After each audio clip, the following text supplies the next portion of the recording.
Hi guys and gals and all my non-binary friends. So I've decided to scratch Wednesday wisdom and start weekly wisdom because making myself have a certain whole topic ready by a certain day, it's not working. It's not working. So I figured I'll just make it weekly wisdom, and whenever I'm fully feel ready to do the topic, I'll do the topic. So last week's topic was the Republican Party, history of the Republican Party. Please check that out. Will be in the description box below. And so this year, of course, naturally, I had to do a history of the Democratic Party.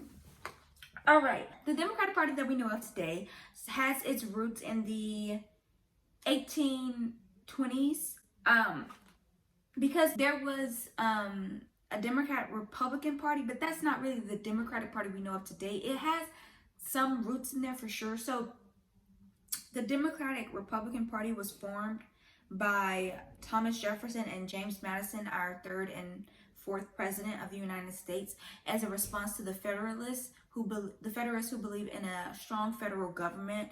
And the Democratic Republican Party was like anti. They were basically they didn't want it to be like a recreation of the monarchy. You know what I'm saying? They didn't want the United States government to be like a recreation of the British monarchy. And so they came out with a counter, which would be the Democratic Republicans. In the 1820s, in the election of 1824, Andrew Jackson and John Quincy Adams were both vying for to be the Democratic Republicans nominee for president. But when the election was held, Andrew Jackson earned way more votes than John Quincy Adams, but the Electoral College votes were too close to call, and so the House of Representatives got to choose who was going to be the next president. And so what ends up happening is that Andrew Jackson says that John Quincy Adams bribed the Speaker of the House at the time, Henry Clay, who had originally ran for president but didn't get any votes. He had the least amount of votes, and so he was left off the ballot for the official election. And so when it came time for the House of Representatives to elect the president, Henry Clay was the most powerful person in the House of Representatives, and John Quincy Adams ends up making him like Secretary of State or something, some really up and powerful cabinet member in his presidency. And so Andrew Jackson uses this as proof of corruption and proof that, everything's trash. And all right, so because John Quincy Adams used Henry Clay to beat Andrew Jackson in their first go round, this causes Andrew Jackson to split off from the Democratic Republican Party, forming his own party because his followers are so upset because he's been cheated, and he's becoming this cult of personality. And it starts with the Jacksonian Democratic Republican Party, and then it officially later down the line becomes what we know as the Democratic Party. So come the election of 1829, Andrew Jackson, at this point, him and his followers are fed up. Andrew Jackson is already speaking truth to the banking issue and shit like that, and he's seen as like an outsider who is really connected to the popular opinion. And so he wins in a landslide. And because the people who didn't like Andrew Jackson called him a jackass, that is how we get the donkey symbol we refer to that is the mascot of the Democratic Party today, because Andrew Jackson, jackass, you know what I'm saying? And so he kind of embraced that jackassness about himself, and that's how his fan base kind of came up with the donkey shit or whatever. Andrew Jackson is, and at the time, probably he was seen as like amazing. This was when the Democrats was started pushing that predestination shit, and Andrew Jackson's like, yeah, we got to expand west. And Andrew Jackson is the reason why the Trails of Tears were a thing, where they had Native and Indigenous First Nation people moved from the places that they've lived their whole lives, and push further in west, which leads to the Trail of Tears. And Andrew Jackson is just like trash. Like, he's really trash. Mind you, at this point, the Democratic Party is the party of, you know, white supremacy, is the party for, literally called itself the party of the white man, right? Flash forward to the 1850s, and the Democrats are kind of becoming split over the conversation of slavery. And the North is less invested, of course, because the North is an industrialized enterprise, whereas the Southern Democrats are heavily invested because they are the ones benefiting from this institution of slavery, right? And so what ends up happening, a good amount of Northern people end up joining the newfound Republican Party, which is anti-slavery. They ended up joining, and then the Southern a group called the Fire Eaters started to emerge in the Southern Democrats Party. And what ends up happening is, because the Democratic Party is so split on who should run for president and the institution of slavery, the North Democrats nominated a candidate and the Southern Democrats nominated a candidate, and that ends up splitting the Democratic vote, which leads to the Republican nominee, who at the time was Abraham Lincoln, becoming president. And this also leads to the Fire Eaters being more prevalent and encouraging the Southern states to secede, which ends up leading to the the Civil War, because they were like, dude, we don't want to live if we and we don't want to be America if we can't have slaves. You know what I mean? Those man, the Democrats was fucking racist, man. Like, these motherfuckers was out here upset and hurt and truly invested in this system of slavery. And because of this, because of, you know, Reconstruction, after the Civil War is ended in 1865, and the Republicans showed themselves to be really good at, you know, trying to fix this and institute a government, and, you know, they didn't abandon the United States government, the Democrats are left out of power from 1869 to 1932, and only have two Democratic parties between that time, which are Grover Cleveland and Woodrow Wilson, both of who are very like racist or whatever. And they controlled the Senate for about 10 years between this timeline of 1869 to 1932. They controlled the House for about 22 years, and this is when you get the solid South for the Democrats, because that's why they're sort of out of power. When you notice, when you're concentrating on one, even that's what the Republicans, the modern day Republicans' problems is they're so focused on controlling the South that they can't invest in the overall what's best for America, right? And so when you're invested in that, you're going to be out of power at a federal level, because you're only focused on one hemisphere and not the whole pie. You know what I mean? And so again, this is when we get the solid South. And at this time, Democrats opposed the imperialistic government. They oppose big government. They oppose, you know, making connections with other countries and all this stuff. They were really like the modern day Trump Republicans we know today. Like, even though they talked about government corruption, and, you know, they were also against high taxes. So like I said earlier,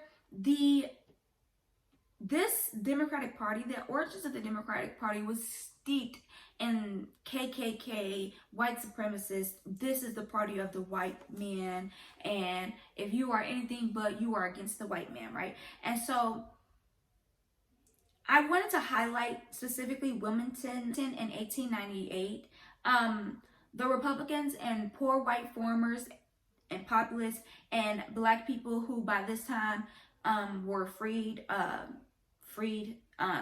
and were given the ability to vote, all were realizing that, hey, they had common interests. You know, poor white people and poor black people have common interests. They have more in common than they do things not in common. But because of this thing of white supremacy convincing them that they're so different, they can't see those commonalities. Well, in Wilmington, they actually make up a coalition that is so powerful that it transformed governments, and it leads to sweeping Republicans sweeping Democrats in the 1894 election and in the 1896 elections in Wilmington, which leads to a multiracial government working to improve the lives of poor and people and Black people. And this makes the Democrats furious because it counters everything that they believe in, right? They want to make you believe that if Black people are running this, then nothing will run good. Black people are inherently bad at running government and running anything, and they'll just run it in the ground if you give them a chance. And not only that, but they're going to make laws that are going to hurt the white man overall, right? And so they are furious when these Republicans, and not just white Republicans, but Black Republicans, are elected into office. And so what they did is use the same tired old tactic that white supremacy always does. It tells the white people, oh, you need to be afraid. These Black people, these marginalized people are taking up the spaces that rightfully belong to you, and they're going to use it to make you, to rule over you and put them under put you under their booth, right? And so what ends up happening in Wilmington is that the Democratic Party and news media goes on a barrage trying to, in 1898, trying to basically fearmonger people into thinking that the worst thing that has ever happened to them is the fact that Black people and poor people are finally getting the say in the democracy, right? And so after about, I think they said a year of this kind of propaganda going on, and even to the point where they were trying to make it seem like Black men were getting elected so that they could rape and have sex with white women again. Yeah, girl, yeah, that kind of stuff, like real life, that kind of shit or whatever. So what ends up happening is they do this for about a year. That the time the next lecture goes up, white people are so afraid. Of course, white people are so afraid, and not only that, but now they have these this group of this militia called the Red Shirts, who are at the polls intimidating Black people to stop voting. And so what ends up happening is you see a complete change, and the Democrats take over. Not only that, but without the people who weren't up for election after the voting was called back, and Democrats had won after all the intimidation and voter suppression, the Black people who were not up for election that year, they forced to resign using violence. And we're surprised when we see what happened at the Capitol buildings. We're surprised what happened on Capitol Hill. No, this is our history.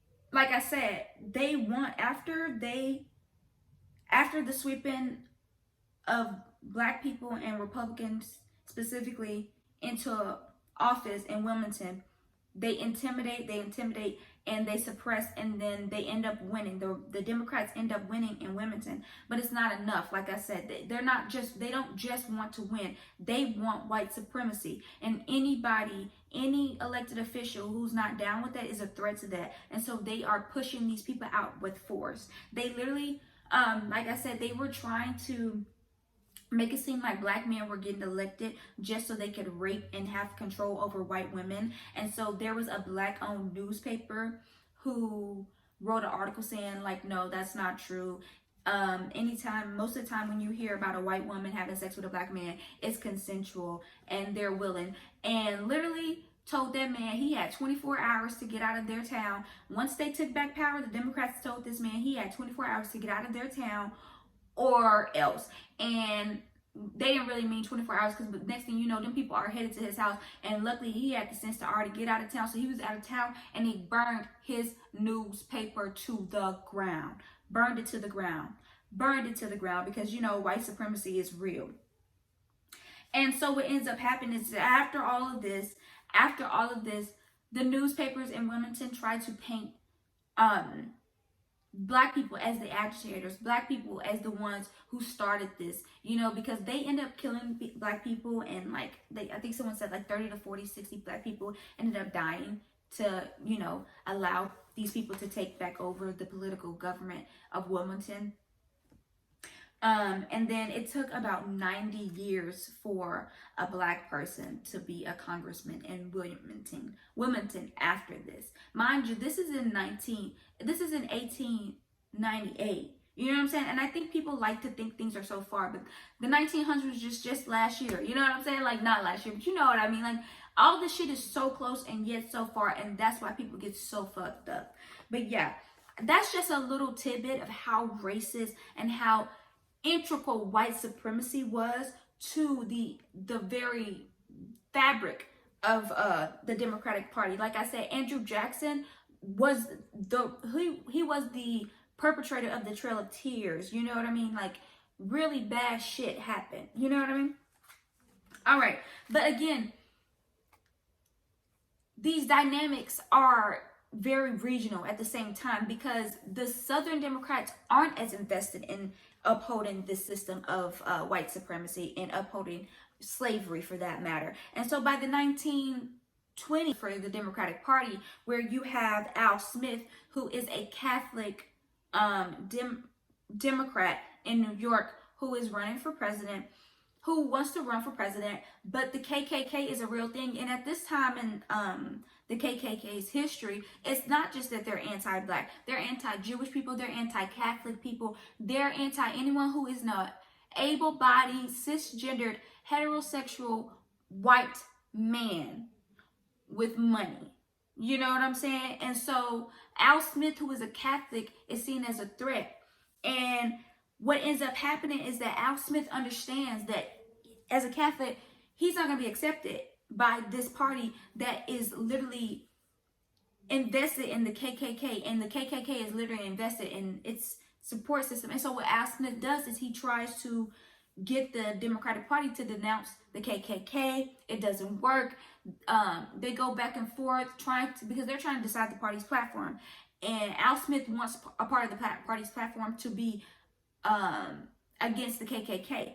Well, they don't want that. They don't like that. And so it ends up, again, breaking up the party. They go back and forth, voting. They can't come to a compromise. So what they end up doing is coming to a compromise on a candidate. Instead of Al Smith running and another candidate, it was between him and another candidate. They found a compromise candidate. That candidate loses, of course, because you can't compromise on hate and not hating. Like, that's not... One person is like, can y'all say that these people should not be killing and wishing for my demise? And the other person is saying, no. How are you going to compromise on that? How do you compromise when the other side doesn't believe that you should exist? Doesn't believe that you should exist. Child, this is how the South gets into the hands of the Republican Party, because at this point in time, Al Smith, campaign manager, was FDR, and FDR running his campaign and seeing like the way that these people were like so anti Al Smith just for being Catholic helped to, you know, move FDR's understanding of the hate and vitriol that this party has for different people or whatever. And so this leads to, and I don't want to say this leads to, because at this point the Democrats are already changing, like socially. They're believing that the government is owing more. They're believing that the government is kind of needed, especially because the Republicans have fucked up the economy so bad after big business, because the Republicans are in charge of the economy in the 1920s, which leads to the crash, the stock market crash of 1929, which leads to the Great Depression, which leads to FDR becoming president. You know what I'm saying? And leading Democrats to understand that it can't just be about, oh, businesses doing this. The government has a role to play in making sure people have a basic, what is it called? What is the word I'm looking for? Basic standard of living. And while he does open social programs up to Black people as well, not nearly as much as he wants to. Hell, redlining happens under FDR, which undervalues Black neighborhoods, which literally put Black neighborhoods as red and meant that they were worthless, and people shouldn't invest in them, and while also making sure that Black people weren't able to get loans to invest it in things themselves, this whole shtick. So while the Democrats are moving more towards a more equitable social construct that relies on the government to help people when they can't help themselves, it is not nowhere near kumbaya equality for all. You know what I'm saying?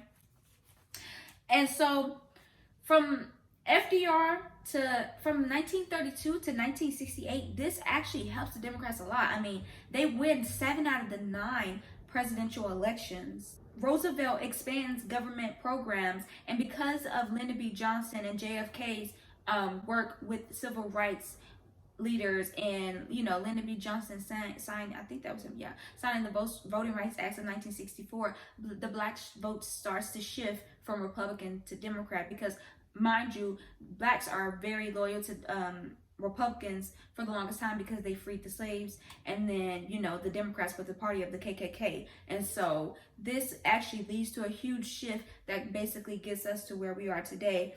But we know that white supremacy is a hell of a drug, and after Lyndon B. Johnson signs the Voting Rights Act of 1964?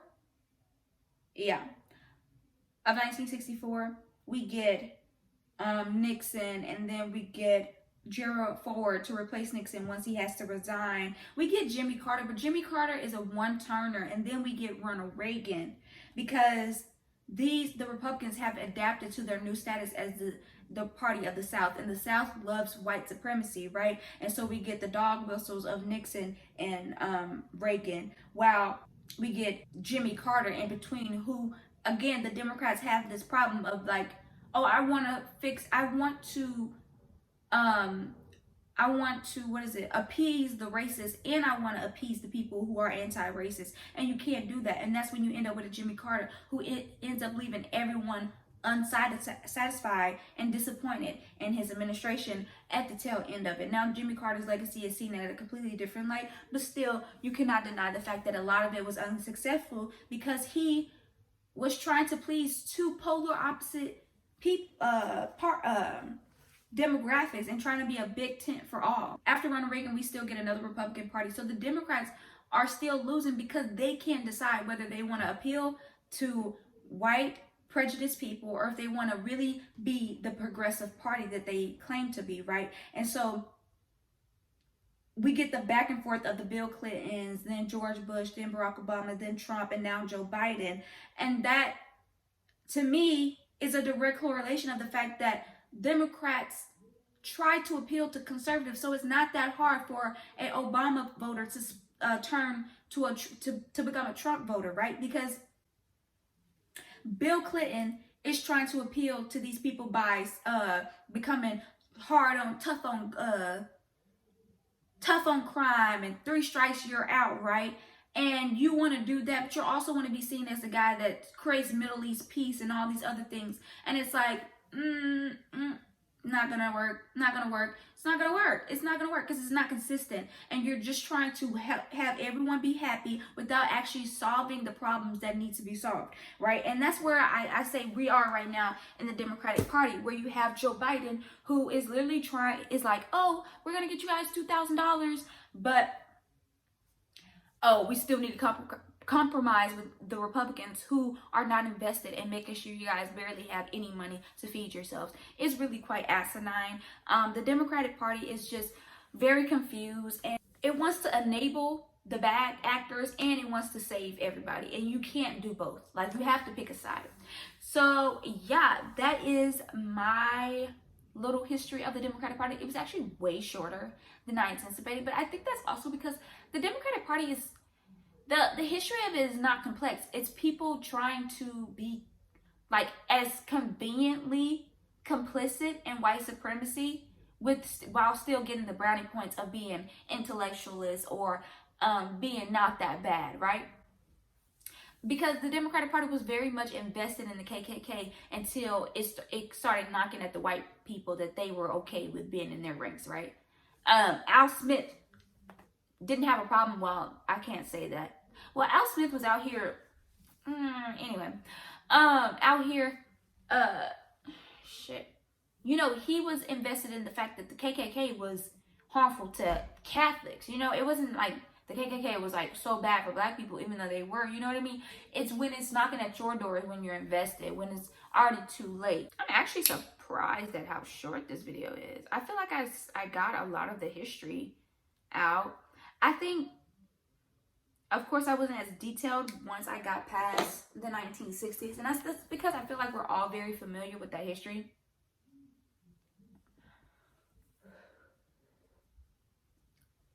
The Republicans have been dominating the political sphere because they're good at voter suppression and they're good at getting their base out to vote.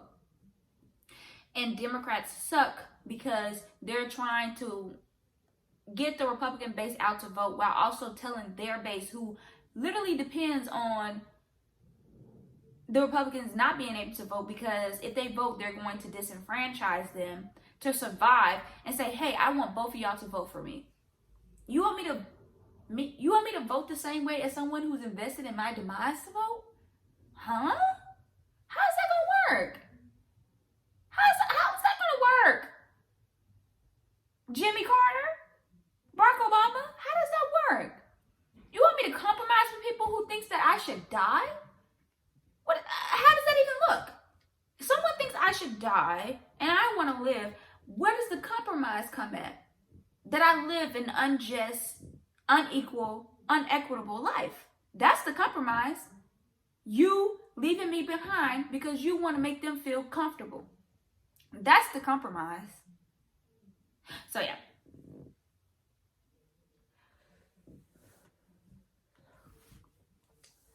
On that note, take care of yourselves, take care of each other, wash your hands, wash your face, wear a mask, wash your ass, and don't be a compromised asshole. Bye.